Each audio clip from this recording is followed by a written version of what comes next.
Rápido. Eu? O Renato. Sim. Você vai abrir, né? Isso.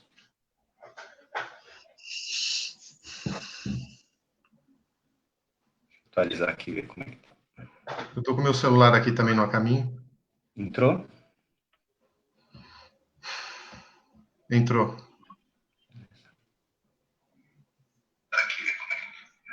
Eu tô com meu celular aqui também no caminho.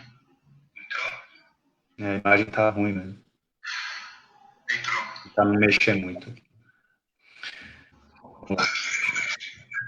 Bom, pessoal, boa noite. Vejo que já temos aqui nossos companheiros chegando no nosso encontro da noite. Então, mais uma vez, uma boa noite, uma alegria estarmos juntos novamente pela internet, né, virtualmente, mas certamente ligados aí pelo coração, pelas vibrações. Hoje, como vocês estão vendo, conseguimos colocar nós três juntos aqui na tela, eu, Rodrigo e Adão, e a exemplo do que fizemos nas últimas semanas aí, vamos conduzir o estudo de O Livro dos Espíritos. Hoje, nós vamos estudar as questões, deixa eu ver aqui, que eu sou ruim de número, 737, 738 e 739. Ok? Então, vamos iniciar com a leitura do Evangelho, a nossa prece.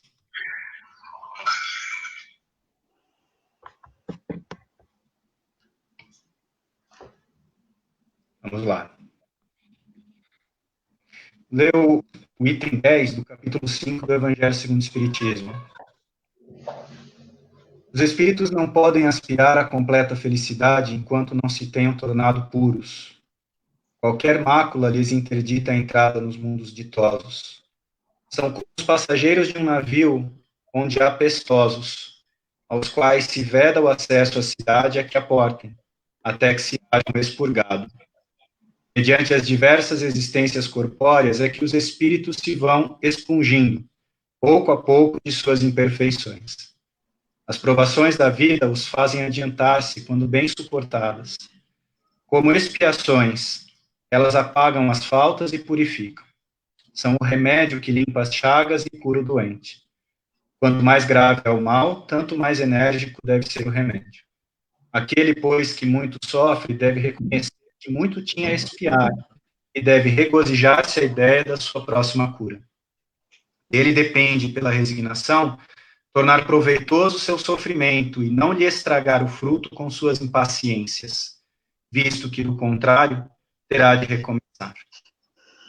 Então, vamos lá, meus amigos, mais uma vez, convidar todo mundo a fechar os olhos, buscarmos a presença de Jesus, dos nossos amigos espirituais nos nossos lares nesse momento, que eles possam nos envolver com suas vibrações, envolver o nosso lar, todos os que estão conosco, compartilhando desse momento. Sejamos unidos pelo pensamento, pelo sentimento, como se o nosso coração pudesse sentir-se mais próximo um ao outro, trocando vibrações, trocando sentimentos, para, uma vez mais, terminarmos esse encontro fortalecido na nossa fé. Obrigado, Jesus, que assim seja. Muito bem, gente, vamos lá. Então, eu vou iniciar, como a gente hoje está se vendo, Rodrigo, Adão, qualquer intervenção que sentir necessária, fiquem à vontade aí. Eu vou começar, então, com a pergunta 737 do Livro dos Espíritos, e ela diz o seguinte, a pergunta é, com que fim fere Deus a humanidade por meio de flagelos destruidores? Então, o tema da nossa conversa de hoje é fatos, esses flagelos nada mais são do que as situações de dor, de dificuldade que a gente experimenta, né, continuamente ao longo da história da humanidade, e uma situação como que a gente está vivenciando hoje, né, que nós estamos vendo um fenômeno de desencarnes coletivos, de sentimentos perturbados, enfim. Então, Kardec pergunta bem objetivamente, olhando para a nossa realidade hoje, por que que Deus permite que situações como a que a gente está vivendo aconteçam? Com que fim? Com que objetivo? Tá? E a resposta dos espíritos, a gente vai destacar aqui alguns pontos, principalmente o seguinte: para fazer a humanidade progredir mais depressa. Já não dissemos ser a destruição uma necessidade para a regeneração moral dos espíritos? Cada nova existência sobe um degrau na escala do aperfeiçoamento. Preciso é que se veja o objetivo, para que os resultados possam ser apreciados. Do vosso ponto de vista pessoal, os apreciais. Daí vem que os qualificais de flagelos, por efeito do prejuízo que vos causam. Então, vamos aqui tentar pegar as partes aqui, né, da resposta dos espíritos. Então, primeiro, por que a humanidade, por que nós, como humanidade, por que nós estamos atravessando esse momento? Para nos fazer progredir mais depressa. O que quer dizer que o resultado de tudo que a gente está vendo agora, no final disso, vai acontecer uma evolução, uma melhoria, um progresso nosso como grupamento, como humanidade, certamente como indivíduos. Agora, como é que isso pode acontecer? E é importante a gente entender esse como para aproveitar bem esse momento. Porque se nós simplesmente permanecermos numa onda ou vivenciando esse momento sem aproveitar as lições, o conteúdo espiritual que ele pode trazer para nós, com certeza esse aperfeiçoamento não vai acontecer. Então é preciso que a gente procure extrair como é que essas dores tão intensas, tão fortes, essas preocupações, quer dizer, toda essa situação que a gente está vivendo, como é que isso pode nos fazer melhores? Os espíritos dizem aqui na 737 que a destruição é uma necessidade para a regeneração moral dos espíritos. Ou seja, para que nós consigamos progredir do ponto de vista moral, regenerar-nos, né? Ou seja, recuperarmos a nossa natureza divina, porque regenerar é isso, é recuperar alguma coisa que já foi bom e que hoje não é mais. Nós temos uma natureza e uma origem divina que nós precisamos recuperar. Por quê? Porque nós perdemos ao longo das nossas existências. Nós nos desvinculamos da nossa ligação com o Pai, da nossa ligação com o Criador, e seguimos um caminho que no Evangelho segundo o Espiritismo isso fica muito claro, né? Ligado aos nossos interesses pessoais, sobretudo os relacionados ao materialismo, fizeram com que nós perdêssemos o vínculo com o Pai. Ou como no próprio Livro dos Espíritos, numa mensagem de Paulo, né, que nós deixássemos de orbitar em torno da figura do Pai, ou da presença do Pai no universo, na nossa vida. Agora, se é isso, por que a destruição é necessária? Quando a gente fala de uma regeneração, a impressão que pode nos dar é assim, é um momento de construir alguma coisa nova, certo? Mas, como o próprio Cristo diz, né, não se põe remédio novo em roupas velhas.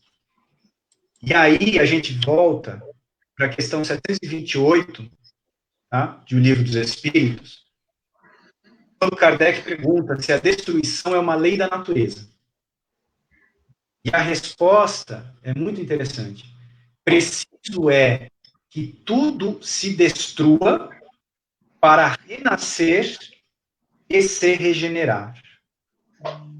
Porque o que chamais destruição não passa de uma transformação, que tem por fim a renovação e a melhoria dos seres vivos. A gente pode olhar para essa resposta simplesmente do ponto de vista material. Tá? Então, vamos pensar que para que haja o progresso das espécies, as mais antigas têm que sair para que as novas possam vir. Vamos ter uma interpretação disso do ponto de vista moral da nossa intimidade. Tá? Os espíritos estão dizendo. É preciso que algo se destrua para renascer. Gente, vamos pensar na nossa intimidade, tá? E depois, até se vocês quiserem deixar os comentários aqui, né? Hoje nós estamos conseguindo enxergar os comentários, então não vamos precisar interromper, então a gente consegue acompanhar aqui. Vamos tentar fazer uma reflexão. O que esse momento tem destruído em nós? Não do ponto de vista físico, não do ponto de vista, sei lá, eu saía todo dia para ir trabalhar e agora não vou mais. Não isso. Vamos tentar olhar para a nossa intimidade e pensar quais as ilusões, quais os sonhos vãos, quais, inclusive, as imagens falsas que nós tínhamos muitas vezes sobre nós mesmos, sobre a nossa condição espiritual, e que nesse momento particular que nós estão sendo destruídas.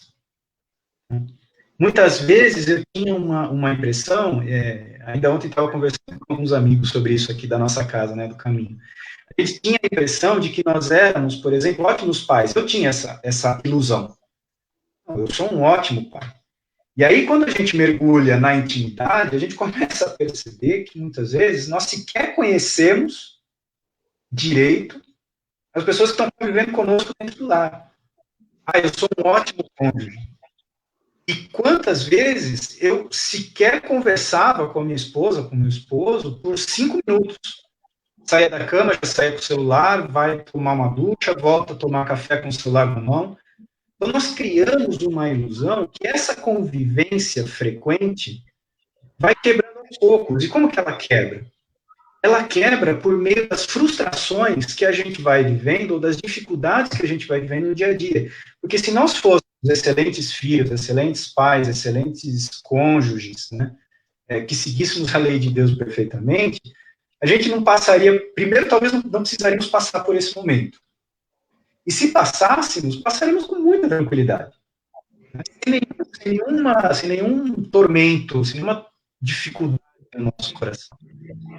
Então, nós estamos num momento em que todo o contexto mental que nós tínhamos na nossa cabeça, nesse sentido, está sendo destruído. E muitos outros, tá? A gente poderia falar das conquistas materiais, que a gente já tratou algumas vezes, né? Das ilusões que a gente criou em cima das conquistas do mundo, e que nesse momento são diferentes. Há uma série de conceitos que a gente criou na nossa cabeça, que agora estão se esvaindo. Mas por que isso precisa acontecer? Como esses são necessários. Né? Porque é preciso quebrar esse paradigma, essa maneira de pensar, para que a gente consiga construir algo novo na nossa intimidade. Se nós realmente estamos num momento, como tem dito nos espíritos, né, de que nós vamos construir um mundo de regeneração, tem que destruir o passado. Ficar, gente, óbvio que o mundo como um todo, ele vai acabar se regenerando. Mas não vamos também ficar esperando que esse momento agora, de uma pandemia, vá transformar o mundo exterior. É uma oportunidade para transformar o nosso mundo. Uma oportunidade para transformar a nossa intimidade. Se nós ficarmos olhando para fora, há muitos que vão passar por esse momento, como certamente ao longo das suas existências já passaram por outras pandemias, por outras tragédias. Né? A gente não pode mais ficar nesse barco. A gente não pode mais fazer isso, que certamente eu já fiz, né? E certamente muitos de nós já fizemos, de passar por dores simplesmente esperando que elas se encerrem para voltar à nossa vida normal e voltarmos a viver todas as paixões e as ilusões que a gente viveu. Aí nós não estamos quebrando nada, não estamos destruindo nada. Não estamos... Aí esse flagelo, para nós, não está vindo com o objetivo que é segundo os espíritos. Então, nós somos espíritos tão endurecidos ainda nas nossas paixões e tormentos, né, que são precisas essas dores intensas para promover na gente, né, sentido de transmutação, de destruição do velho e construção do novo. De novo, falando por mim, às vezes é preciso uma situação como essa para que a gente faça um evangelho, eu vou buscar um evangelho todo dia, para que a gente faça uma prece com frequência, para que a gente produza um conteúdo melhor, para que a gente reaja diferente para aqueles que ainda estão trabalhando, né, como eu, Rodrigo, a gente ainda está aí na labuta virtual, para que nesse momento você tenha uma reação diferente ali naquele contato com as pessoas, porque de repente tudo isso nos fez repensar a nossa vida. Olha o valor desse momento para nós. De novo, não vamos pensar apenas na questão do desencarne. Talvez a gente já tenha lido muito essa pergunta no sentido de que o desencarne é necessário para uma expiação de energias que estão retidas no perispírito e o desencarne, de repente, violento, ou através de uma doença necessária. Isso é fato. Isso acontece e para alguns espíritos, o tamanho é o grau das faltas, né, que cometeram, que isso é necessário. Agora, isso é uma lei divina, né, e se o nosso pensamento for se direcionar para algum lugar, vale talvez muito mais a pena a gente pensar nessa situação como uma prova das nossas, pro nosso aprendizado, para o nosso progresso, por meio desse processo de destruição do ontem e de reconstrução do amanhã, né? Por isso, tem ainda 2 minutinhos aqui, por isso que se diz aqui no final da pergunta, olha, daí vem que os qualificais de flagelos por efeito do prejuízo que vos causam. A gente está vendo como um flagelo porque a gente está sofrendo, né? E aí vem a pergunta, ou a reflexão que a gente também já fez algumas vezes, né? Em todo sofrimento, a gente pode tirar a lição do aprendizado ou torcer para passar logo. É o momento da gente aproveitar o aprendizado. Por quê?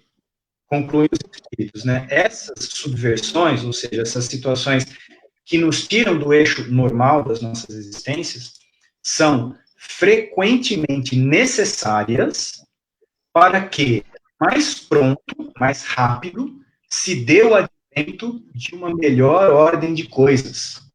E para que se realize em alguns anos o que teria exigido muitos séculos. Vamos pensar na nossa intimidade. Quantos séculos será que nós estamos resistindo a aprender a conviver com os nossos familiares mais próximos? Quantos séculos nós estamos resistindo a espiritualizar a nossa existência? A deixar um pouco de lado, viver na matéria, porque a gente tem que viver na matéria, mas com o pensamento do aprendizado espiritual, do sentido espiritual daquilo que eu tenho vivido, ou daquilo que me acontece. Temos aqui hoje, somando umas 26 pessoas agora que estamos conversando aqui. Para nós, 26 espíritos, quanto tempo levaria se nós seguíssemos no mesmo ritmo que nós estávamos, para talvez parar todo dia como nós temos feito e nos encontrarmos aqui? Ainda que virtualmente, que talvez alguma coisa que a gente vai fazer mais presencialmente quando isso tudo acabar, esperamos, né? Porque nós temos essa fortaleza, essa persistência com os nossos lares, com os nossos amigos. Quanto tempo a gente vai precisar para isso? Então, a gente, refletindo nisso, a gente vê que essas dores são fundamentais, muitas vezes, para a gente seguir um caminho diferente de progresso. Bom, Rodrigo, meu tempo aqui, meus 15 minutos marcados, acho que a gente conseguiu dar um pouquinho. Toca daí. Muito bem, Renato. Boa noite a todos. Jesus nos abençoe e fortaleça. Vamos dar continuidade na questão 738, mas procurando não perder a conexão com a resposta do Renato. Pergunta Allan Kardec aos imortais: para conseguir a melhora da humanidade, não podia Deus empregar outros meios que não os flagelos destruidores? E os espíritos respondem: pode, e os emprega todos os dias, pois que deu a cada um os meios de progredir, pelo conhecimento do bem e do mal. O homem, porém, não se aproveita desses meios.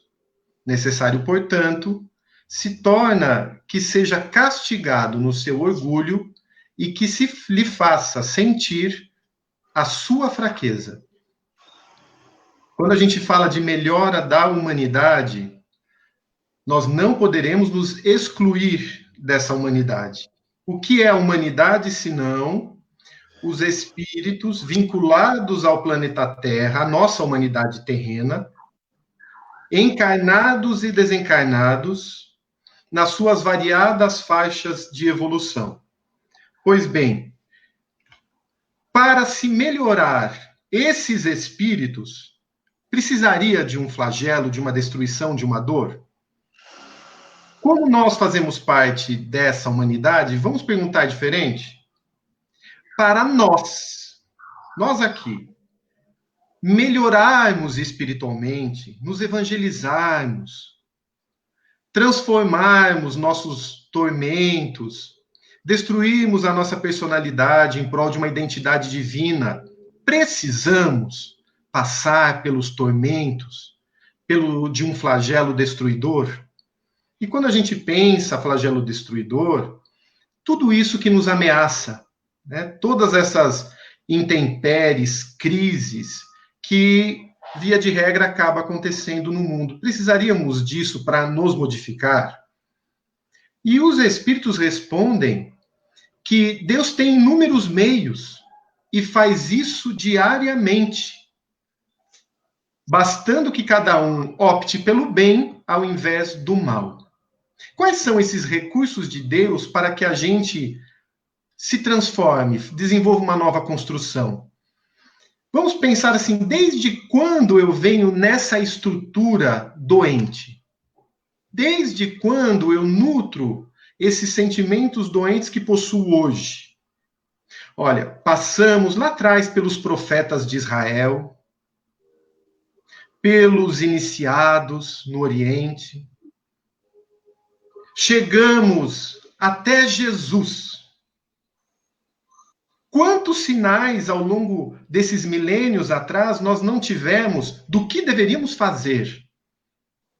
Se lembrarmos de um período dos mandamentos, 1400 anos antes de Jesus, já tínhamos lá o Decálogo, só que ainda voltado para a nossa natureza: não faça isso, não faça aquilo, não mate, não roube, não fale mal dos outros, não levante falso testemunho, não cobice as coisas alheias. Olha como a gente identifica os tormentos nesse homem primitivo, ainda baseado no instinto, na sensação. Lá atrás era muito vivo, e vieram as advertências. Veio Jesus, resolveu não mandar nenhum outro mensageiro quando poderia mandar bilhões. Ele vem com a sua mensagem o quê? Renovadora. A proposta do amor. Um novo paradigma. Uma mudança de rota. Um novo caminho. Sigam isso e vivereis. Tereis vida em abundância. E ele falava que ele era o caminho para que saíssemos dessas trevas. Eu sou a luz. Eu sou a porta, em outro momento ele disse. Eu sou a chave. Ele nos convidava a buscarmos lá na nossa intimidade uma modificação. Os seus exemplos eram em relação à intimidade da terra, a que não deixássemos morrer em cima de um tesouro sepultado. Olha, o tesouro guardado. Então, sempre nos convidando para que lá de dentro de cada coração nós mudássemos. nós nos transformássemos. Só que tamanho era o conhecimento dele que ele já até previu o que ocorreria e prometeu um outro consolador, porque iríamos esquecer muitas coisas e seria acrescentado tantas outras para esse nosso crescimento. E ao longo do tempo viemos nas nossas experiências, de hora em hora, conforme a parábola lá dos trabalhadores da última hora, viemos nesse exercício. Convites fomos tendo.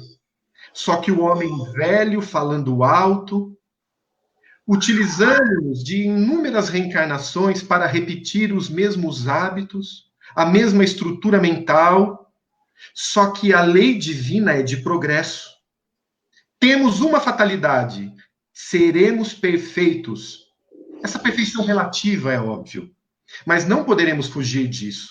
Não poderemos, a bel prazer, permanecer estacionário e de forma alguma iríamos retroagir. Precisamos avançar. E chega num ponto em que é necessário utilizar outros recursos para que cada um de nós se endireite no caminho. E muito distante de ser um castigo divino, é uma prova do amor divino. Quem gostaria de observar um filho sofrendo? Quem gostaria de enxergar um neto dando as suas cabeçadas, indo por um caminho, um desvio, causando-lhe lágrimas, dores? A gente não queria. Então, da mesma forma em que se fizermos uma relação com a dor humana, às vezes o remédio amargo, a injeção dolorosa, é aquela que vai nos facultar a cura, percebendo-nos que essa humanidade como um todo, e agora sim é importante ter essa noção, a humanidade é o conjunto do todo. A Terra, somando as vibrações minhas, do Renato, do Adão, de todos vocês que estão nos assistindo, e de toda essa humanidade, nós temos um padrão, um nível. E pelo que observamos desse mundo de provas e expiações, onde predomina o egoísmo e o orgulho, é um nível que não está bom. Pois basta observar a fome, causada pelo egoísmo, pela avareza, pelos apegos. Então é necessário que haja uma sacudida por meio de uma dor, para que cada indivíduo que compõe essa humanidade se decida pelo caminho do bem. Chegamos no ponto importante de tudo isso que está acontecendo. Vem de uma forma mais intensa nos fazer pensar e mudar de rota. Imaginemos 90 dias atrás o que cada um estava planejando. É possível que alguém tenha aí as passagens canceladas à Europa, os passeios aos parques, o projeto da mudança de casa, de apartamento. Quantas ideias do mundo não foram repensadas por um vírus que foi espalhado aí por essa humanidade? Nós fomos constrangidos por meio desse flagelo a olhar o seguinte: o que é importante para mim nessa hora? O que tem valor? O que é o bem e o que é o mal?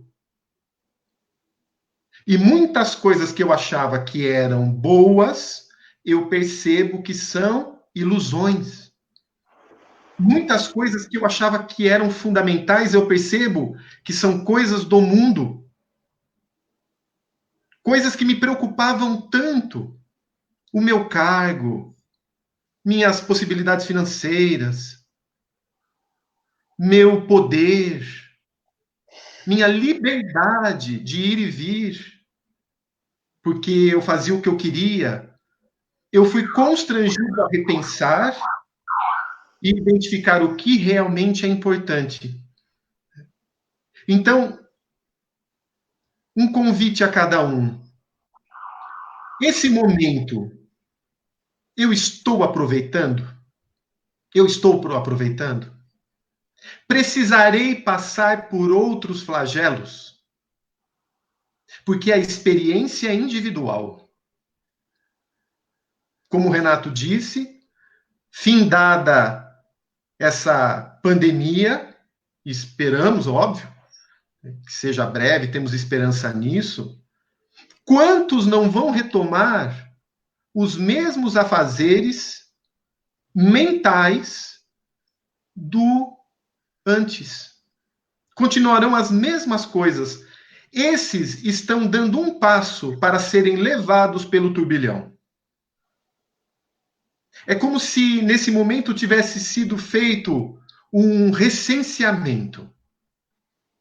Diante daqueles que se decidiram em seguir ao Cristo, aqueles que estavam vacilantes e aqueles que, pelas construções que tinham ainda, optariam pelo mundo. Pois bem, aqueles que já estavam decididos pelo Cristo, agora possuem a oportunidade de testemunhar a fé. Aqueles que estavam vacilantes, como sairão daqui? Renovados? Num novo pensamento, numa nova vibração, porque a nossa Terra, o nosso planeta, ela comporta uma determinada vibração espiritual. Imaginemos, ela tem uma faixa, um grade, uma faixa.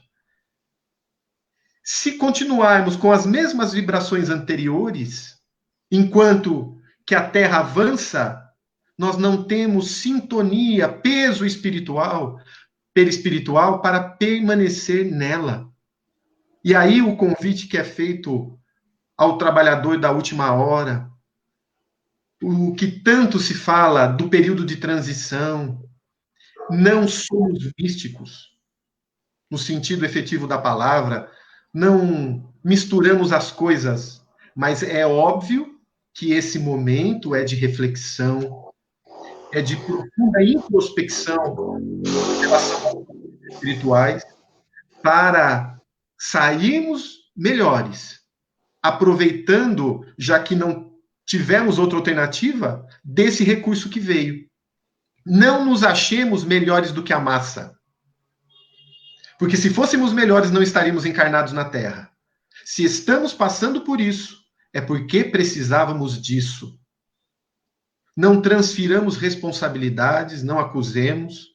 Pelo contrário, nos voltemos a essa análise, né? Qual o ganho que eu posso ter agora? O que estou fazendo para Jesus? Como me manter sintonizado com esses espíritos que têm o controle da embarcação? Isso é importante. Jesus tem experiência em conduzir almas. Não ache que isso está à revelia.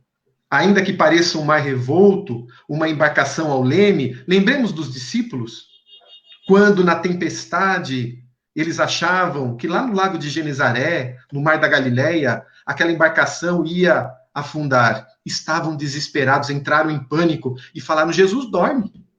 Vamos acordá-lo, vamos acordá-lo. E aí depois vem Jesus e o que ele diz? Homens de pouca fé. E voltando-se para a tempestade, ou melhor, aos espíritos que comandam os fenômenos climáticos, ele dá a ordem: acalma-te. E a tempestade acerenou. Nesses momentos bravios do mundo, não sejamos nós esses discípulos desesperados. Tenhamos a certeza de que Jesus não dorme, que Ismael, mentor espiritual do planeta, do país, está vigilante. E ele pede agora que tenhamos fé, pois no momento certo tudo passará, já que tudo passa, menos Deus nas nossas vidas. Vamos abrir aqui para o Adão da continuidade, a questão 730. Muita paz a todos. 739, né? Exato, 739. Vamos lá, então. Os flagelos destruidores têm uma utilidade do ponto de vista físico, apesar dos males que ocasionam, diz os espíritos. Sim, às vezes mudam as condições de uma região mas o bem que deles resulta geralmente só é sentido por gerações futuras. Para mim comentar essa questão, eu vou pedir para o Rodrigo, o Renato, porque o Renato eu estou vendo ele meio embaçado. O Rodrigo fazer uma pergunta para mim, com entonação, entendeu? Uma pergunta assim, ó. Adão, qual é o objetivo da sua atual encarnação? Por favor, quero ouvir essa pergunta. Prezado e ínclito Adão, qual o objetivo da tua encarnação? Me responda, por favor. Vou responder com uma palavra só. Desiludir. O objetivo meu da encarnação é desiludir. Penso que de outras pessoas também. Lá atrás, quando nas primeiras encarnações, ainda como saindo da infância da humanidade, quando começamos a desabrochar a inteligência, a gente foi sequestrado pela ilusão, pautado no orgulho e no egoísmo. E a gente vem caminhando com isso. E numa encarnação, quando é elaborado um planejamento reencarnatório para a gente tem um tempo cronológico. X anos. No meu caso, já se passaram 58 anos. Esse tempo já foi. É cronológico. E um espaço, um ambiente, para que eu possa utilizar das ferramentas, dos recursos que Deus colocou para a gente na encarnação, para que com isso eu possa ir me desiludindo do orgulho e do egoísmo. Então, os flagelos, eles aceleram esse processo. E eu posso falar isso porque eu senti na pele, vocês eram exemplos técnicos muito bons, mas eu senti na pele um flagelo desse, que foi em 1975, eu tinha 14 anos, na região da Alta Paulista. É uma região muito próxima, cafeeira, e os jovens da minha idade, os adolescentes, jovens, já mais velhos do que eu, eles não tinham nenhuma intenção, não tinha ideia de estudar. Assim, o padrãozão ali era tirar o 4º ano primário, receber até um diploma de 4º ano primário, por ali já ficava, casava por ali mesmo, ia morar no sítio do pai mesmo, ou então comprava um sítio por ali, foi ficando, formava-se colônias, né? E aqueles espíritos do qual eu fazia parte ficavam naquela região ali com esse pensamento. Eu lembro que para mim estudar, depois que eu tirei o 4º ano primário, o diretor da escola, ele foi lá na minha casa, eu estava num terreiro de café com meu pai, ele foi lá na minha casa pedir para meu pai autorizar para que eu fosse estudar.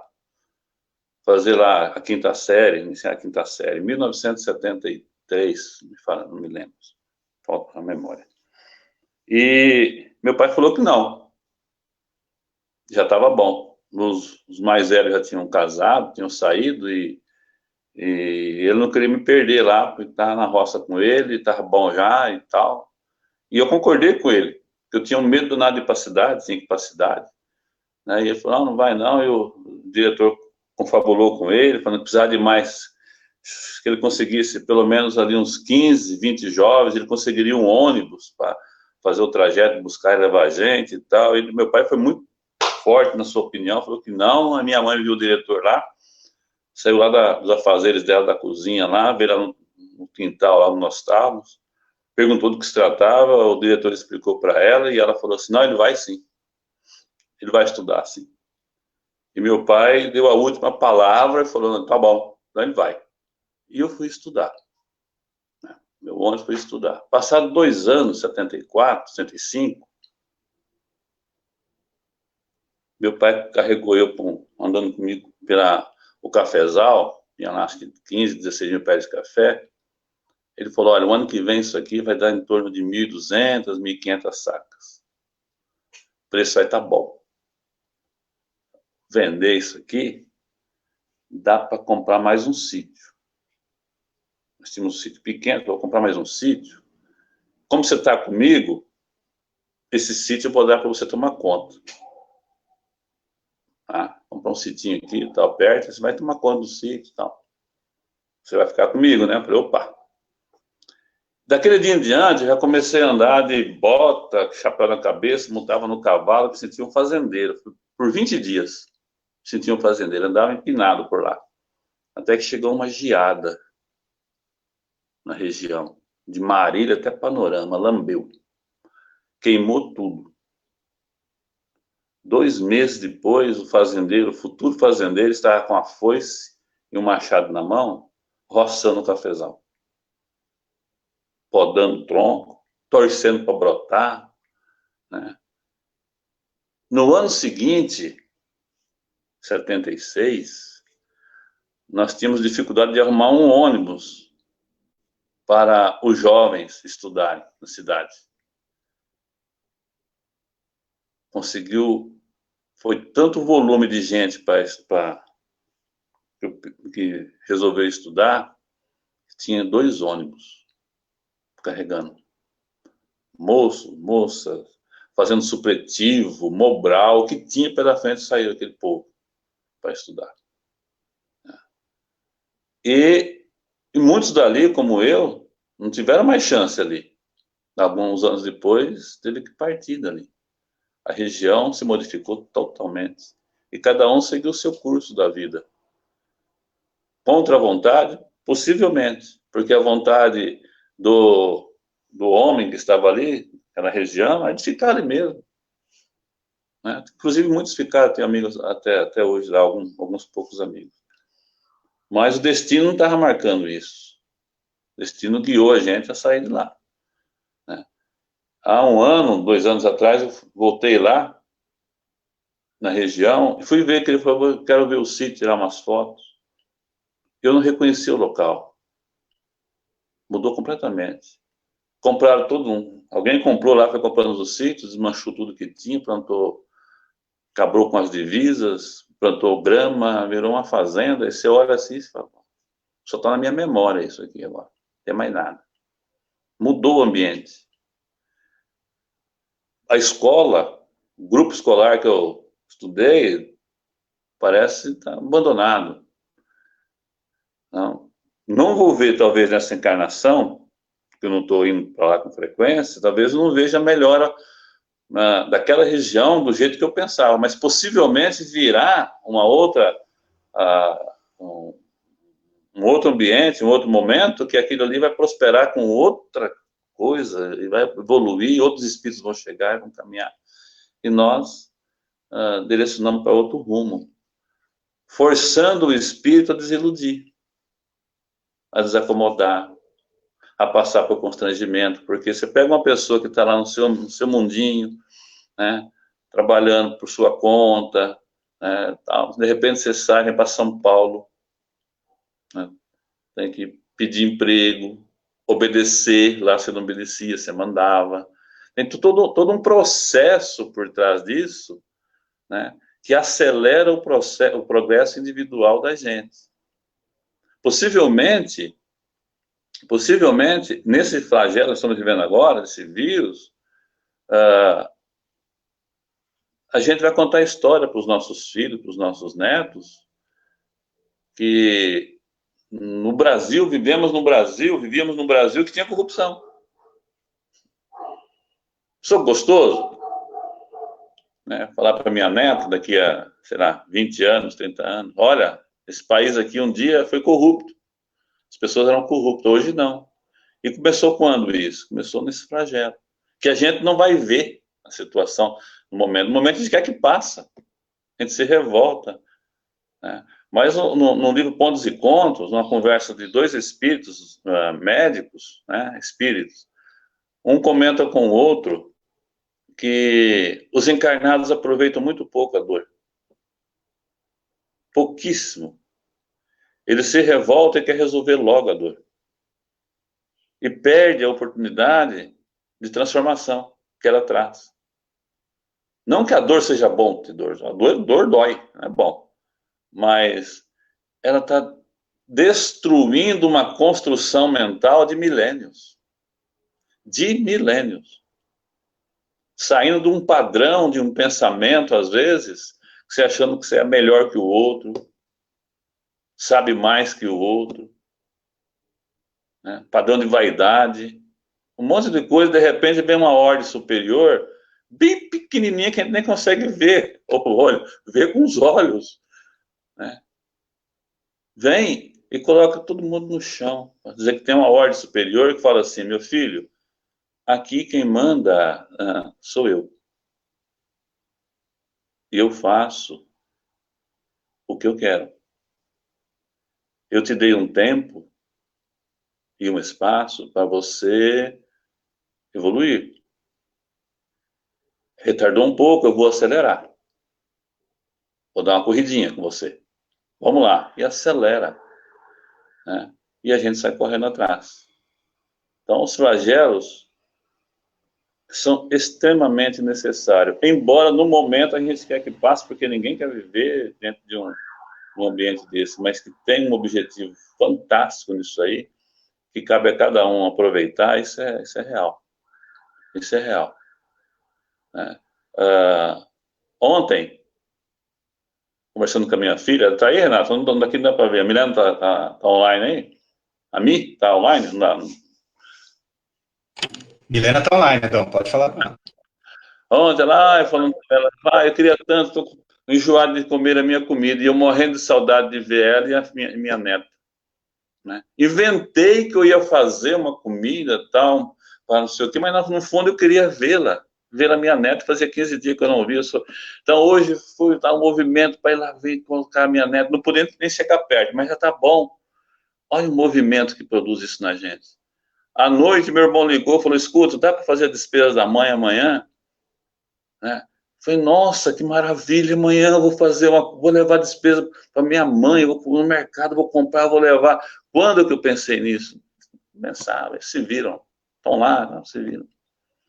Então, se a gente tiver condições de aproveitar essas oportunidades, é muito valoroso para cada um de nós. É muito valoroso para cada um de nós. Né? E Jesus sabe o que faz com a gente. Né? Só para me encerrar, não sei se está lendo o tempo aí, mas tem uma passagem da multiplicação dos pães que ela me chama muita atenção, quando Jesus está num lugar ermo, né, e a multidão está acompanhando ele por vários dias, e alguns dos discípulos chegam para ele e falam: mestre, ó, dispensa essa multidão aí, porque não tem mais, não tem o que comer. Né, eles vão perecer aqui, está longe a cidade para comprar alimento. Né, o que vamos fazer? Né? Os evangelistas falam que tinha 3.000, 5.000 pessoas, um valia pelo outro. Aí Jesus fala para eles assim, para um deles assim: vê o que eles têm para me oferecer. Se não me falha a memória, está no Evangelho de Marcos. Vê o que eles têm para me oferecer. Então os discípulos saíram procurando o que tinha lá de alimento. E encontrou um jovem. E esse jovem tinha lá alguns pães e alguns peixes. Trouxeram esse jovem, apresentou a Jesus. Esse jovem tem alguns pães e alguns peixes. E deu para Jesus. A partir daqueles pães e peixes, Jesus os abençoou, transformou e alimentou toda a multidão. Então, a dedução que a gente pode tirar é que nesse momento de fome espiritual, porque da matéria nós estamos saciados da matéria. De fome espiritual, a gente pensar intimamente e falar assim: o que eu tenho para oferecer a Jesus? Que alimento eu posso oferecer a Jesus para que ele possa utilizá-lo e multiplicá-lo no interior da minha casa. E com ele alimentar os meus filhos, minha esposa, meu marido, meus pais.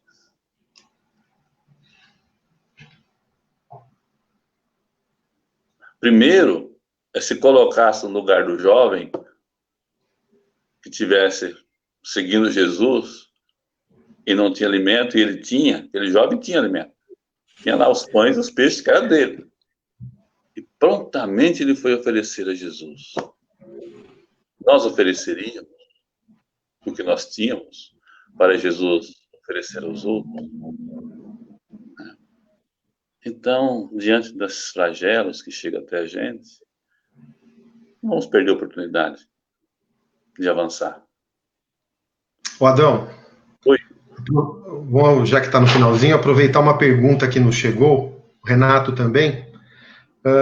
Nas casas em que nós temos familiares nesse momento em estado depressivo, alguns reagem bem, outros se deprimem ainda mais. Como observar a oportunidade, né, dentre os familiares nossos que passam por momentos de depressão nessas horas? Renato quer falar? Posso falar? Bom, depressão é falta de motivo, né? Tá sem motivo, sem motivação, a gente tem que motivar. Para motivar, é estimular aquela pessoa a fazer algo que ele sabe fazer, capacidade que a pessoa tem. Cabe a gente que está junto descobrir o que a pessoa tem de capacidade, de habilidade, porque às vezes a pessoa não tem, não enxergou ainda que tem, né? Não enxergou que possui aquela habilidade. E ao invés de aconselhar e não sei o que, e falar, é convidar para fazer junto, né? Estimular, puxar a pessoa, né? E uma coisa importante, eu acho que nesse momento a gente tem que fazer na nossa casa, é fazer o evangelho toda noite para se abastecer. Você falou uma coisa importante, no censo. Nesse momento está sendo feito o censo, mas está mesmo. Isso é real. Se analisar lá o sermão profético, com mais detalhe, a gente vai encontrar que é por aí mesmo. Se olhar lá no Evangelho, os obreiros do Senhor, né, ou os trabalhadores da última hora, né, que fala lá, os trabalhadores do Senhor, ou os obreiros do Senhor, lá nos últimos parágrafos, está lá, o Senhor hoje faz o censo. E esse censo é mental, é de pensamento. Então, nós, quem tem esse conhecimento, ele tem que favorecer o outro que às vezes não tem, para despertar. E não é com palavras, é com estímulo, né? Incentivar aquela pessoa a sair daquele mundinho que está, né? Ajudado pelos vírus que produzem o medo, né? E esse medo faz com que a gente se une e estimular essa pessoa a fazer. Quebrar hábitos mentais. E esse é o grande... E quebra hábitos mentais com a parte prática, manual. Manual. Se eu fazer um bolo, chama para fazer um bolo junto. Né? Se eu fazer um almoço, chama para fazer um almoço junto, dá tarefa. Vamos fazer isso aqui junto, sempre junto, puxando, né? Para tirar a pessoa daquele padrão de vitimização. Né? É o que eu penso. Ô, Renato, vai. em contrapartida, aproveitar o Renato aqui. De um lado, a gente tem a depressão e esse estado, né, de tristeza e abatimento. Por outro, da ansiedade. Pessoas muito ansiosas, né, não veem uma solução a curto prazo, estão preocupados com o que vai acontecer depois. Como melhor a gente pode orientá-las? É interessante, a gente teve essa conversa recentemente com os nossos jovens, também no encontro que a gente fez via Facebook com eles. O jovem tem muita característica da ansiedade e da preocupação em relação ao futuro, muitas vezes, né? Muitos no momento vestibular, e o que vai acontecer, se vai perder o ano, se não vai. Não só eles, né? Todos nós, em algum momento, são duas projeções da mente diferentes, né? O depressivo sem a motivação da vivência, e o ansioso querendo se colocar numa posição no amanhã para tentar realizar e sem conseguir perceber o hoje. Esse momento é muito interessante porque a gente percebe que todos os nossos sonhos e tudo aquilo que a gente estava projetando para o futuro, no momento nós não vamos conseguir realizar. Existe uma limitação que nós estamos passando em relação ao momento presente.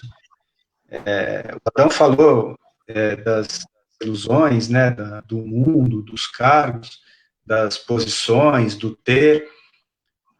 Quem vive a ansiedade, se fizer uma análise íntima bem profunda, vai perceber que a sua ansiedade está relacionada a uma conquista do mundo, a uma busca não atendida, normalmente ligada à matéria, porque está sempre querendo mais e sempre buscando mais dessa sensação que a matéria proporciona.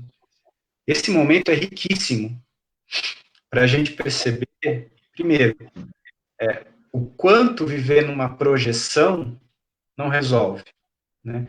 E segundo, que enquanto nós estamos vivendo na projeção, a gente tem um monte de coisa para fazer no presente. O ansioso vai, a exemplo do que o Adão falou para o depressivo, vai criar um ritmo de preces, de criar uma rotina, onde ele vai organizar o seu tempo colocando atividades relacionadas ao momento presente e relacionadas ao bem, né? O bem que ele pode fazer agora, a prece que ele pode fazer agora, o evangelho que ele vai fazer naquele dia, naquele momento, enquanto ele está ali dentro. E isso vai dando para a gente, isso é um aprendizado fantástico. Um aprendizado fantástico. Porque é tudo que o ansioso não consegue fazer, normalmente, por estar com a sua mente projetando conquistas sempre para o amanhã. Então, para aquele que conseguir trazer para isso, a gente vê e a gente sente, né, porque está muito próximo de nós, a gente vê como um momento de aprendizado e de baixar um pouco essa busca pelo exterior muito importante. Muito bem. Sabe algo importante, só para algo que eu vejo assim, que é importantíssimo nesse momento, que a gente tem e que precisa ser trabalhado, é a capacidade que a gente tem. O Senhor deu a cada um os talentos de acordo com a capacidade. Nós temos alguma coisa que sabemos fazer. E essa coisa, que é uma habilidade manual, a gente tem que descobrir, posto em prática, ela alivia muito a ansiedade, alivia muito a depressão. Temos que usar da ferramenta que Deus nos deu, não é nossa, nos deu, de acordo com deu os talentos de acordo com a capacidade. Então, usar isso, né, essa capacidade, para construir esses talentos. Se você sabe tocar, toca um pouco. Você sabe cantar, tem a voz boa para cantar lá, sei lá, cante. Sabe bordar, borde. Né? Sabe fazer bolo, faça. Né? Sabe fazer faxina, faça, faxine. Né? Sabe lavar, lave. Coisas que eu sei fazer, né? E colocar em prática isso. É fundamental. É fundamental utilizar essas coisas.